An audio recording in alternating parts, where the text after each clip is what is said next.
225 is the world's largest operational aircraft. When the pilot pushes the throttle, the entire airplane vibrates. The Antonov can transport exceptionally large loads, and it has set numerous records. Over the years, the Antonov and its crew have flown to all corners of the globe. Now they're transporting components for 3 power plants from Chile to Bolivia, each weighing some 150 tons.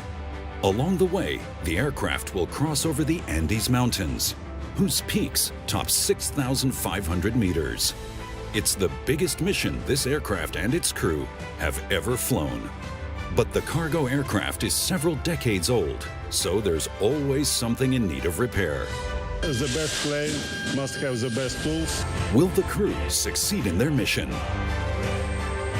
It's a dream for all pilots to be in crew on this plane. The Antonov 225 is more than just a cargo plane. It's the biggest super heavy transporter to fly the skies.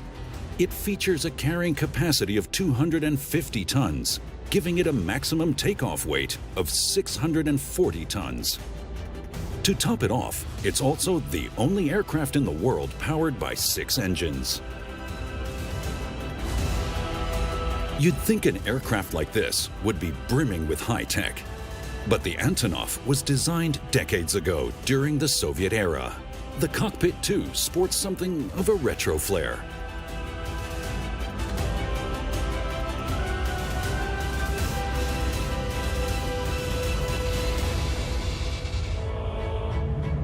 The Antonov was developed with a specific purpose in mind: to carry the Soviet Union's Buran space shuttle from its landing site back to Baikonur Cosmodrome in Kazakhstan. On December 21, 1988, the Antonov 225 took to the skies for the first time. During a test flight in 1989, the aircraft set 106 world records relating to weight, distance, and altitude.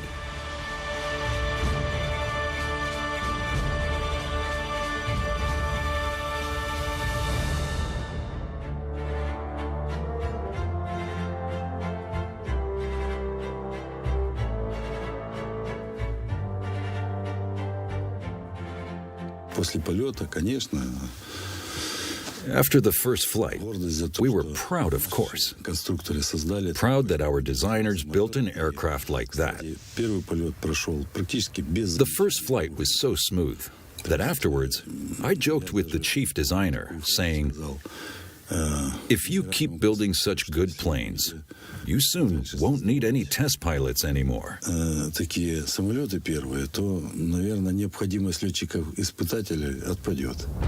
For the ailing Soviet Union, the Antonov 225 was also a source of national pride.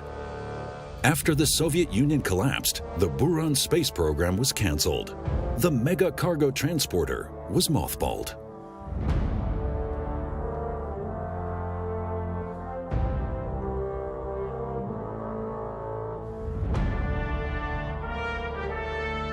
Although a second Antonov was under construction, work was halted and the project was abandoned.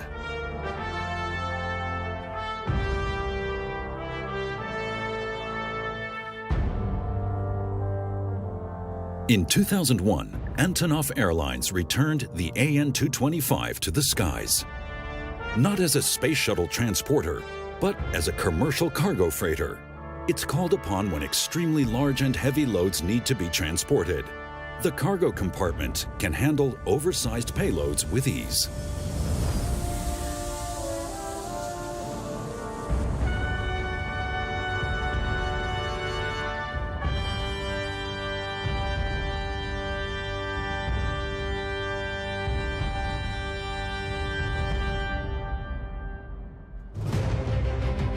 The AN-225 was based on a smaller forerunner, the AN-124.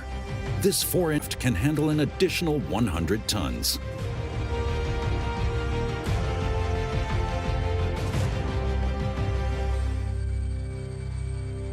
The AN-225 is being called into action again, far away from its home base in Ukraine. The Antonov Airlines crew have flown to South America. This job is the largest ever for the cargo plane. It's been tasked with transporting 6 Benson boilers from Chile to Bolivia. The boilers are massive. A single one tops 300 tons. That's why each boiler is delivered in 2 sections. The transport will require 12 round-trip flights in all. On each trip, they also have to plan another day for loading and unloading. And they have just 4 weeks to complete the mission.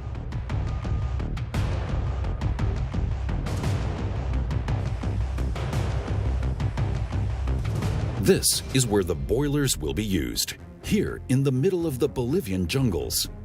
3 thermal power plants are being expanded to combined cycle units. It's an enormous undertaking that's intended to boost Bolivia's power generating capacity by 50%.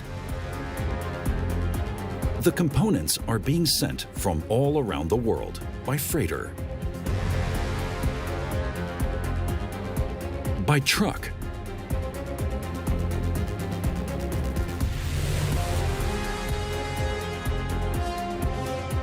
and by cargo plane.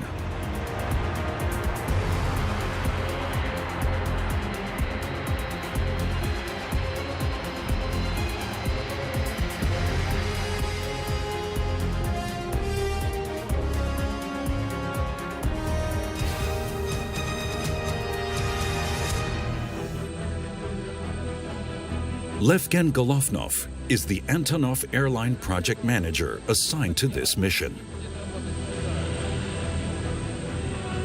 A complex project like this takes months of preparation. The crew is a well-oiled machine. They're on a tight schedule. The flights travel between Iquique in northern Chile and Chimoré in the middle of the Bolivian rainforest. In between lie the Andes. The flight itself takes only about 90 minutes. Chimoré is a small, simple airport, so the cargo has to be loaded and unloaded with timely precision. No aircraft are permitted to take off or land after sundown. Any delays mean the Antonov will have to spend the night. Departure is at 5 in the morning to allow for as many daylight hours on the Bolivian side as possible. The day before takeoff, the enormous boiler is loaded onto the aircraft. The project crew spent weeks developing a special track system. Every time it's needed, the crew has to assemble and dismantle the heavy sections of track by hand. The enormous nose cone is opened for loading. It's 6.5 meters in diameter. When the system is activated, it rises almost silently.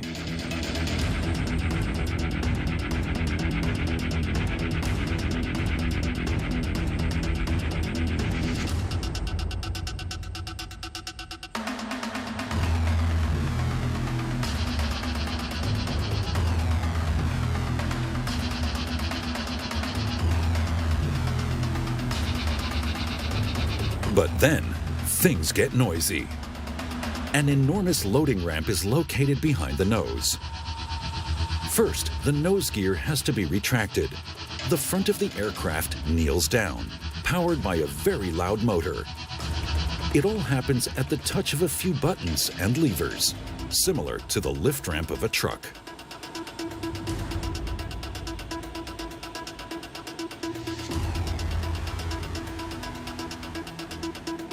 To stabilize the aircraft, the crew extend the support struts.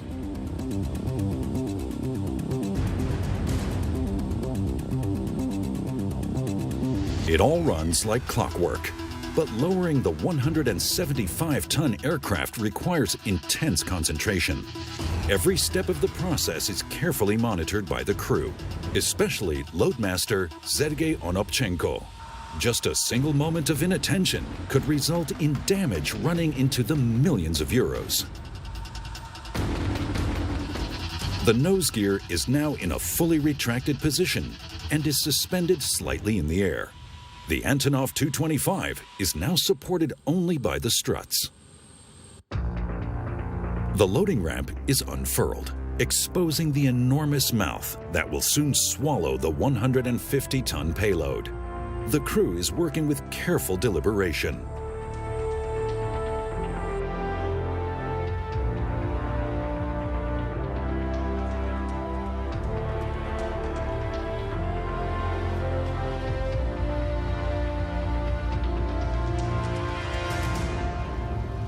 More struts are needed so that the ramp will be able to support the weight of the cargo. The team put them into position, sometimes lying under the ramp as they work. Loadmaster Sergei Onopchenko keeps a sharp eye on things. Each added strut helps stabilize the ramp.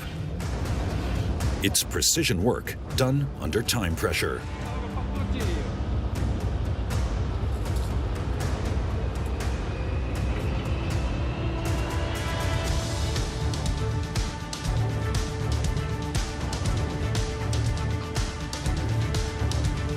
The ramp is in place. Now the team have to assemble the track system. The sections are heavy. It takes 4 crew members to lift a single section into position. Then they're screwed together.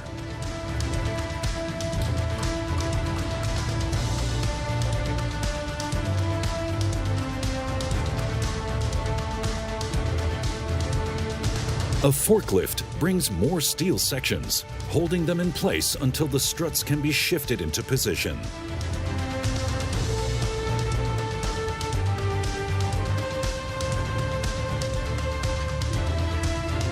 Screwing the elements together is precision work. If the unit isn't assembled perfectly, it could become unstable, and that could spell disaster. It's any job with heavy equipment is dangerous potentially, but I hope everyone good trained and care of itself and others. The heavy load will be placed on top of these orange skids. Cable winches will pull the load into the cargo hold.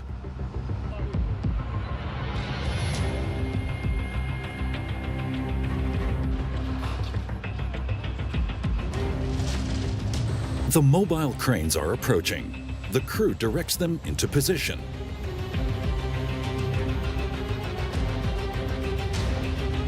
Two mobile cranes will be needed to hoist the boiler onto the tracks.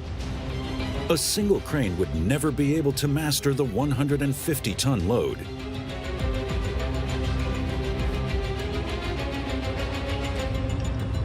Counterweights are put into position so that the cranes don't tip over. Once everything is finally balanced and checked, the cranes are ready to go.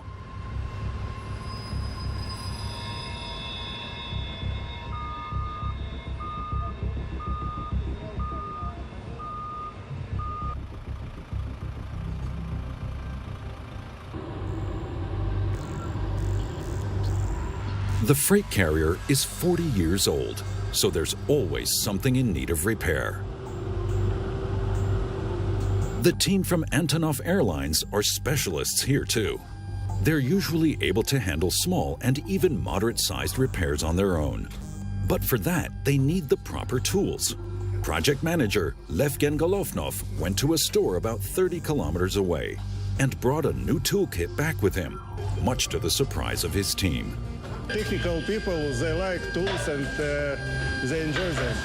The best plane must have the best tools. Today, there's a problem with the door. Normally, it's pulled shut with an electric wire cable. But the wire cable has snapped and the mounting at the door broke. There's a replacement for the broken cable, but the mounting has to be improvised. Teamwork is of the essence. Project manager Levgen Golovnov also pitches in.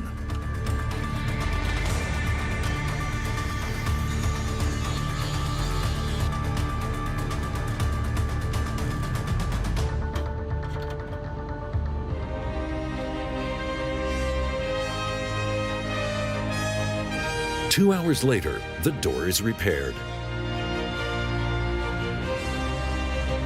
The electric wire cable is working again, in time for takeoff.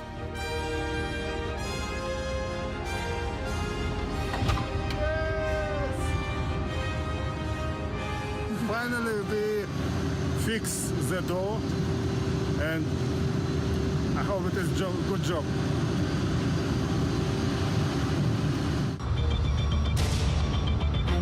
The driver now sets the low loader into motion. There's not enough room to maneuver in front of the aircraft, so the truck circles the Antonov in a big loop to make its approach.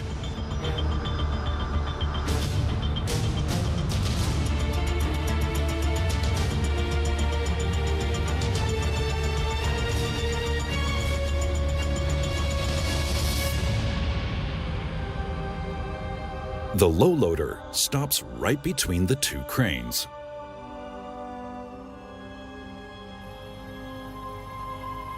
The crew shackle the crane ropes to the transport container.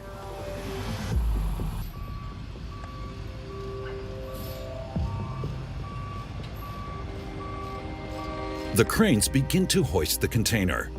It's tricky work. The crane operators need to make sure that the container stays perfectly level. If the load becomes unbalanced, they could lose control.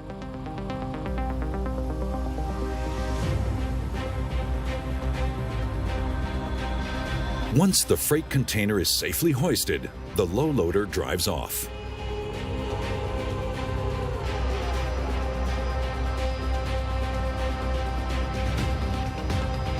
This is precision work.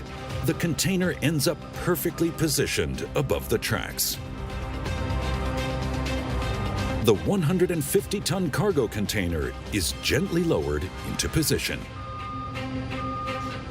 Concentration is of the essence. They're on a tight deadline.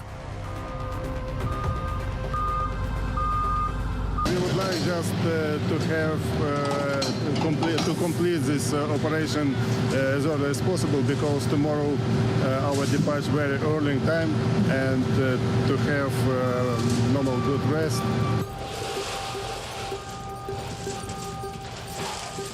The freight container is secured onto the track system with chains and steel cables.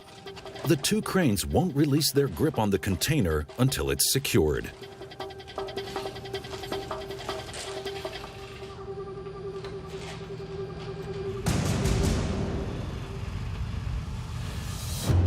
The crew remove the heavy mounting brackets that the crane ropes were attached to.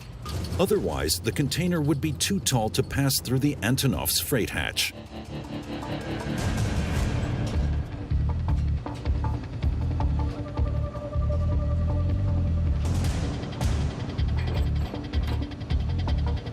The container is attached to steel ropes, which are connected to two cable winches. Centimeter by centimeter, they pull the freight into the aircraft.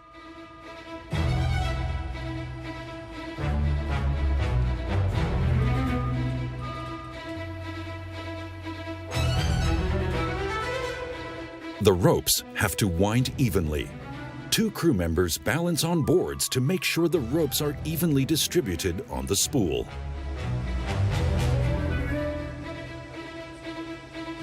Other crew members gently lift the steel ropes to make sure they don't catch onto the track. They're almost done. If this goes smoothly, they'll be able to leave on schedule in the morning.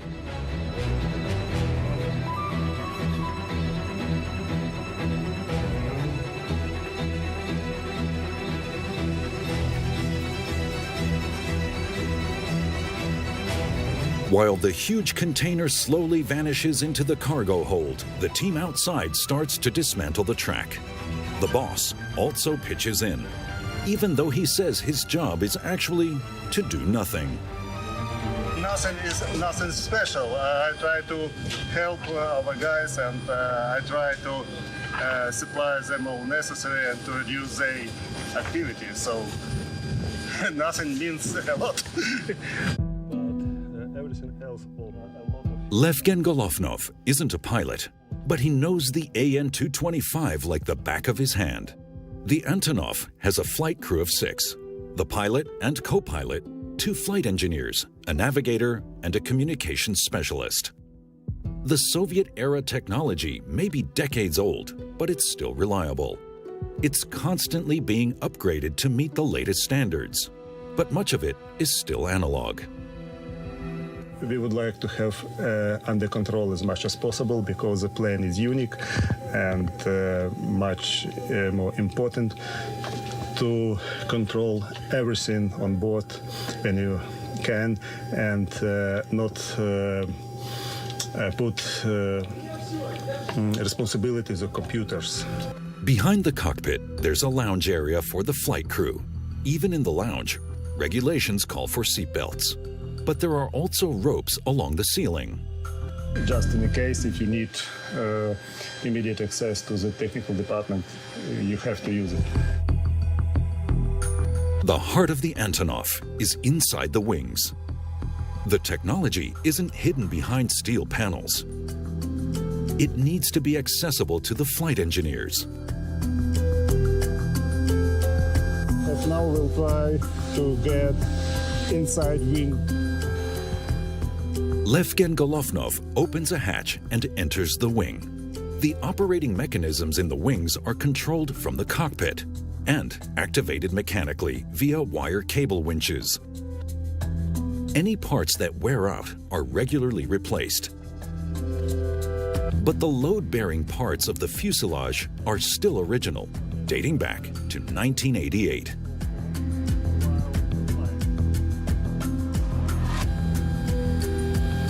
Levgen Golovnov opens another hatch to access the roof. Traces of the aircraft's history are visible here. During transport, the Buran space shuttle was attached to these two protrusions. Two strong one here and a lot you can see on the middle and tail side. The stabilizer design is also unusual. Unlike most aircraft, there's no single vertical stabilizer. Carrying a heavy external load changes the airflow. The designers opted for a swept-back horizontal stabilizer. The An-225 is also the only aircraft in the world equipped with 6 turbofan engines. Each one has a rated thrust of some 230 kilonewtons. The wings have to withstand enormous forces. They boast a total surface area of some 900 square meters, the size of 2 basketball courts. Down in the hold, the container holding the boiler is safely on board. The crew secure it with heavy chains. If the 150-ton container were to shift or slide during flight, that could spell disaster.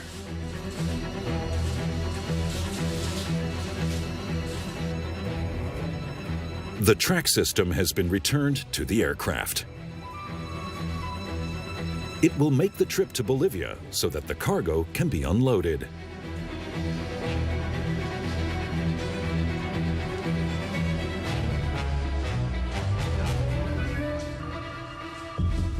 Last but not least, the Antonov is fueled. 2 airport crew approach in a service vehicle.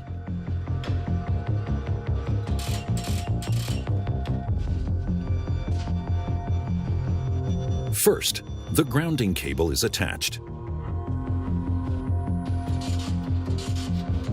The kerosene is stored in underground tanks. The opening is marked with a flag. The tanker vehicle then pumps fuel into the aircraft. The Antonov has a total fuel capacity of 330 tons. But only 30 will be needed for the flight from Chile to Bolivia. Pumping the fuel takes just 15 minutes.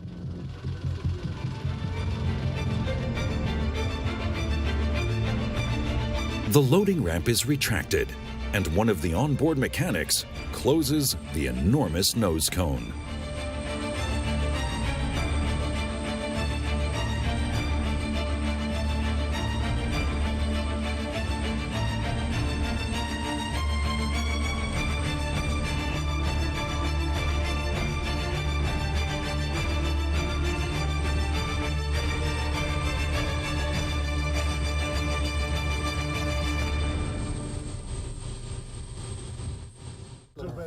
The Antonov is loaded.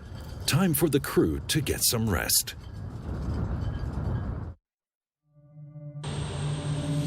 They have an early start the next morning. At 4 a.m., the Antonov crew are back at the airport. Final preparations are underway. In the cockpit, the flight engineers rouse the aircraft from slumber.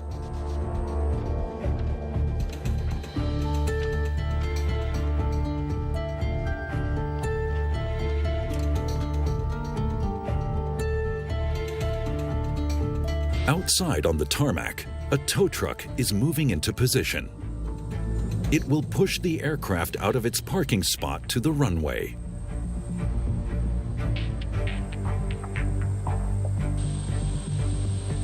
A tow bar is attached to the two nose gear units. It takes a bit of jogging back and forth before it's in position.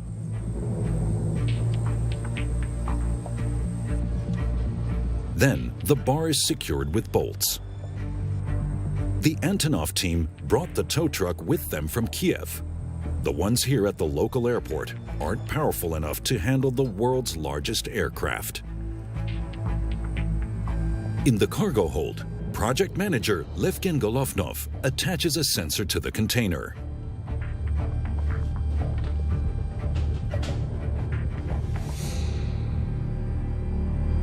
For measuring all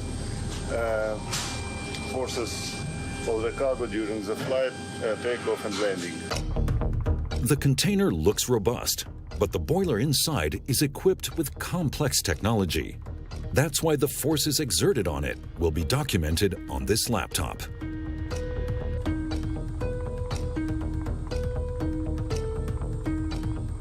The pilots are here. By coincidence, Chief Pilot Dmytro Antonov shares the name with the aircraft he captains. Only 6 Antonov airline pilots are licensed for this aircraft. 2 pilots are always on board so that they can take turns. Before every flight, the pilots conduct a visual inspection of the most important components. They use a flashlight to examine the engines, wings, landing gear, undercarriage, and tail assembly. On an aircraft of this size, it takes a bit longer. Once around the Antonov is a loop of about 250 meters.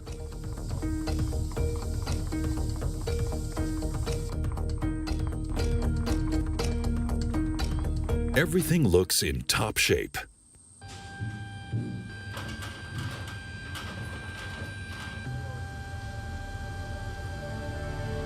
A mechanic does a final check to make sure the 150-ton cargo is securely fastened. Project manager Levgen Golovnov inspects the freight documents. They're also in order.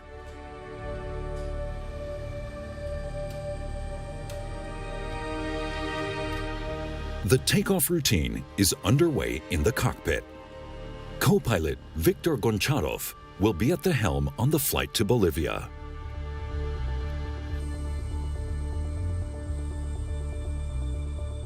Out on the tarmac, the crew remove the wheel chocks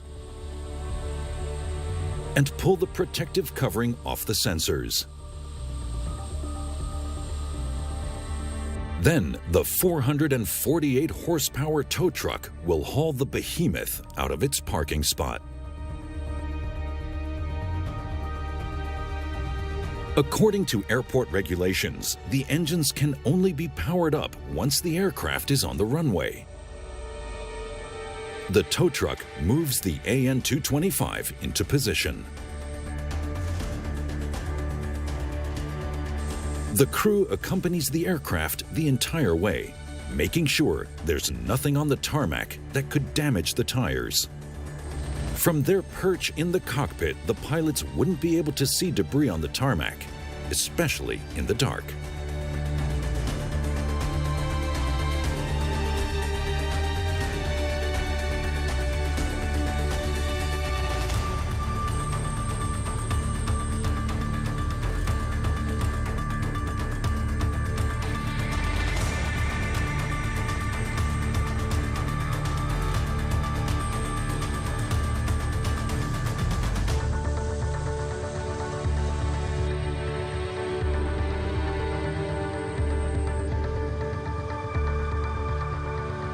The Antonov slowly vanishes into the darkness.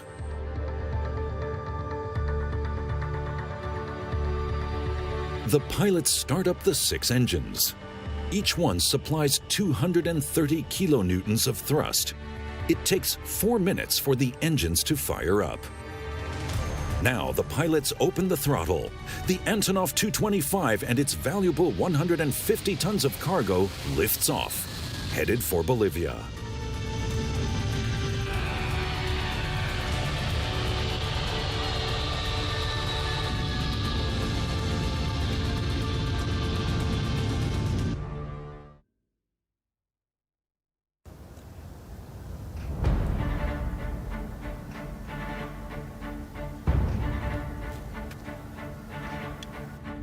It's daybreak in Bolivia.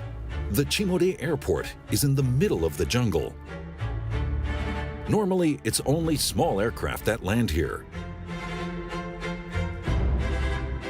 Airport staff are preparing for a special event, the arrival of the world's largest aircraft. Everything is ready. The crane to unload the aircraft is in position.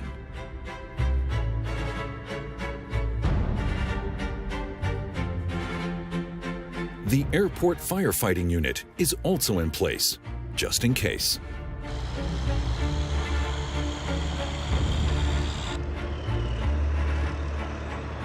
The giant aircraft makes its approach. Co-pilot Viktor Goncharov maneuvers the Antonov safely above the treetops. In the warm, humid air, the Antonov leaves behind thick condensation trails.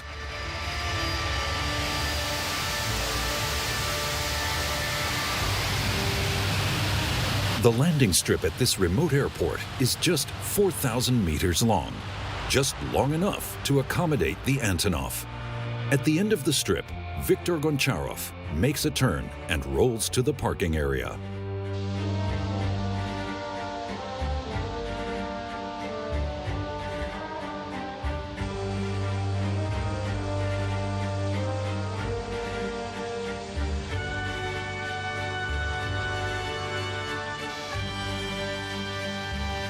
The Antonov An-225 has arrived in the middle of the Bolivian jungle.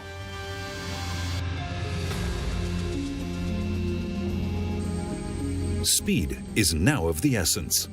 First, the crew secure the aircraft with the heavy wheel chocks. The Antonov is scheduled to lift off again in less than 8 hours from now, if everything goes smoothly. It will get dark here by late afternoon, and no aircraft are permitted to start or land at this airport outside of daylight hours. A mechanic walks around the Antonov, visually inspecting for any damage. The cockpit crew disembark. Captain Dmitro Antonov and his team have a few hours off, which they'll spend at a nearby hotel. A crew member opens the nose flap, and the Antonov moves into a kneeling position.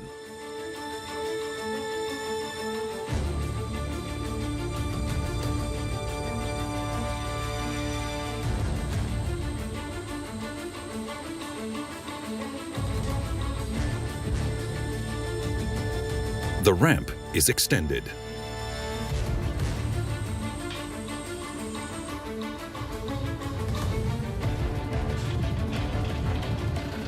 A forklift unloads the first sections of the track system. The crew are working on a tight schedule.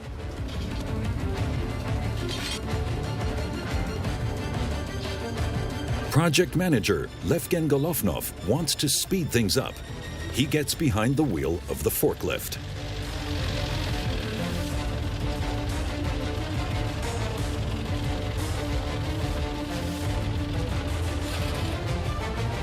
Meanwhile, in the cargo bay, other crew members are removing the heavy chains from the transport container.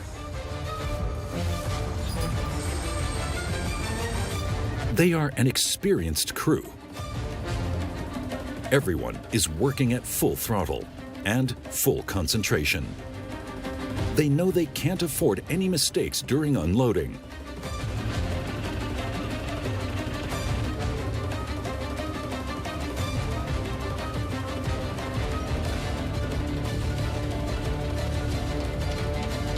After 1.5 hours, the track system is ready to go.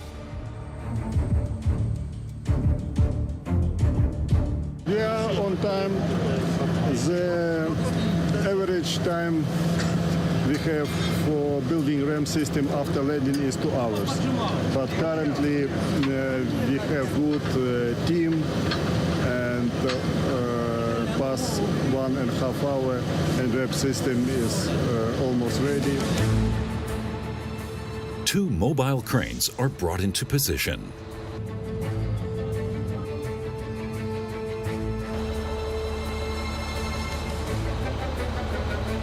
A low loader approaches. Later, it will transport the freight container to the construction site. But now it's loaded with the counterweights for the mobile cranes. The crew give the green light for unloading. A centimeter at a time, the 150-ton container glides down the tracks.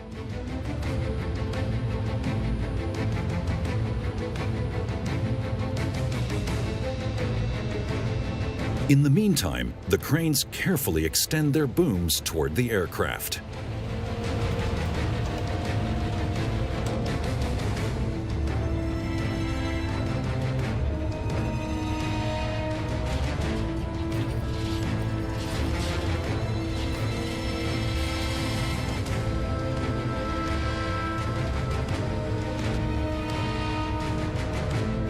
The container is now at the end of the tracks. The crane ropes are attached to the freight container. Soon, 150 tons will be suspended on 2 hooks. It's a tricky maneuver. Levgen Golovnov doesn't want to take any chances. He gives some final instructions to the crane operator. One small mistake could spell serious damage to the aircraft and the freight. As project manager, he's responsible for safe loading and unloading. The container is suspended in mid-air. Now, Levgen Golovnov's part of the mission is done. The client will now assume responsibility for the shipment.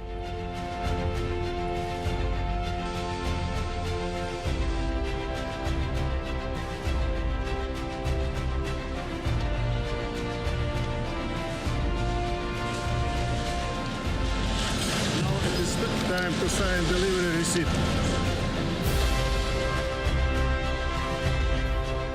Like any parcel delivery firm, Antonov Airlines gets a signature verifying the handover. The client is pleased. The Antonov crew has delivered the freight safe and sound.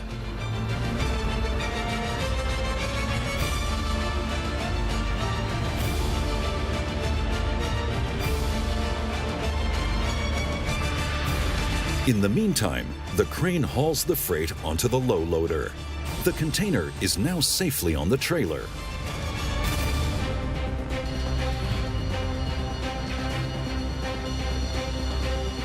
The crew still have to hurry. They start dismantling the track system and returning it to the hold.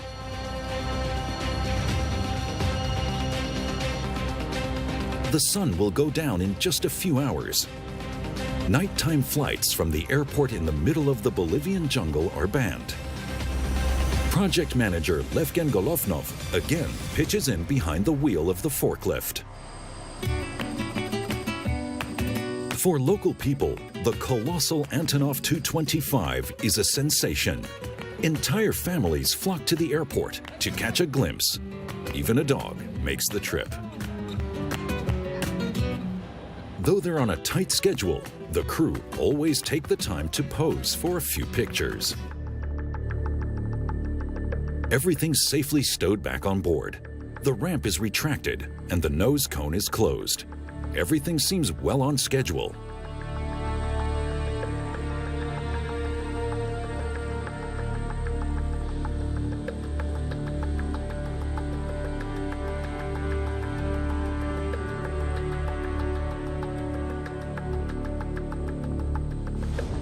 But Levgen Golovnov is worried. The An-225 is ready for takeoff, But the cockpit crew and chief pilot, Dmytro Antonov, aren't here yet, and they can't be reached. Cell coverage is spotty in the jungle.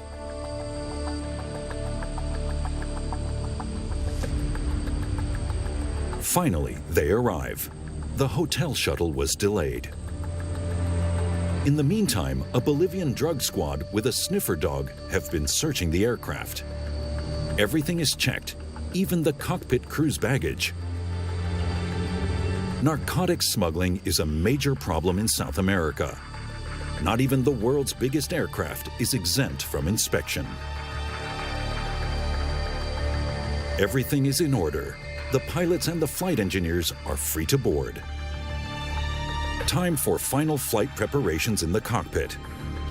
All systems are fired up and ready for takeoff. Levgen Golovnov is the last to board. The mechanics take their seats at the rear of the aircraft.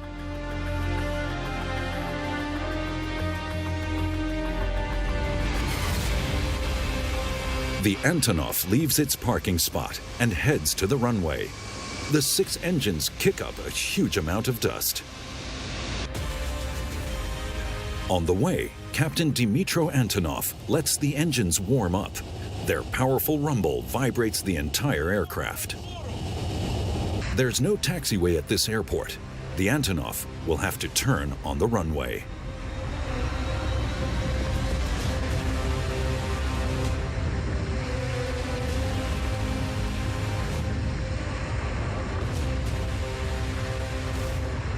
The An-225 is cleared for takeoff. Captain Dmytro Antonov pushes the throttle for all 6 engines.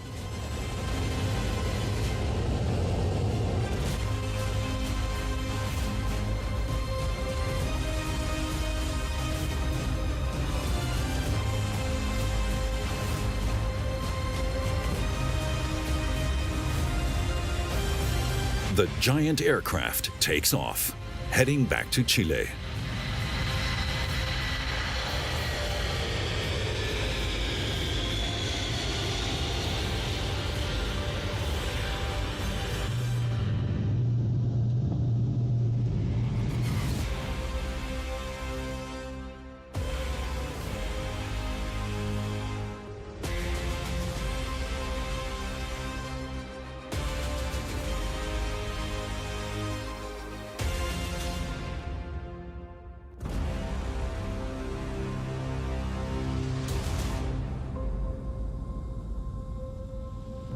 The crew in the back takes advantage of the short flight to rest. They've been working since 3 in the morning.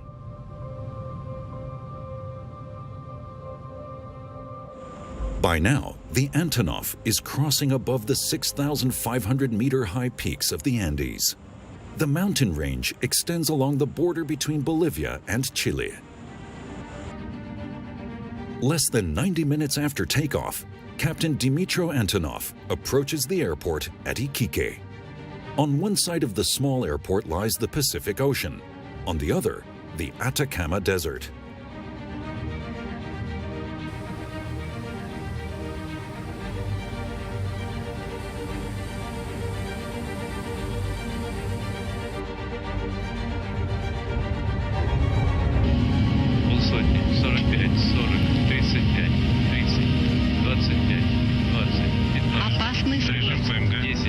It's a routine landing, but since some of the Soviet-era technology is decades old, it always takes a bit of muscle power.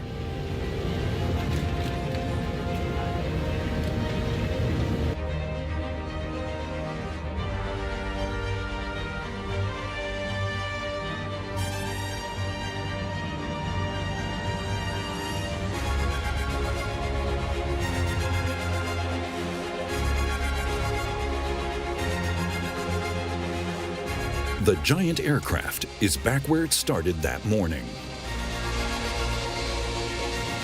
Project manager Levgen Golovnov goes to the cargo hold armed with spray cans. The spray is intended to kill any jungle stowaways, such as bugs and spiders.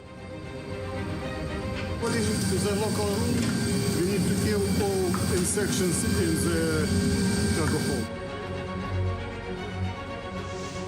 Now Levgen Golovnov may open the door. Once again, the crew has fulfilled its mission. It's long time to prepare for this flight, but now we are working, we have the job, it's everybody happy. There will be more flights between Chile and Bolivia. The crew will make 12 round trips in all.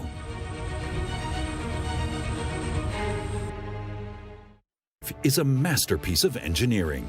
It's the world's largest aircraft, and it's one of a kind. It can haul up to 225 tons of freight, more than any other aircraft. Loads this large are fairly uncommon, so the giant transporter doesn't fly all that many missions. But the crew of Antonov Airlines is always filled with fresh pride whenever the Mriya, the dream, takes to the skies.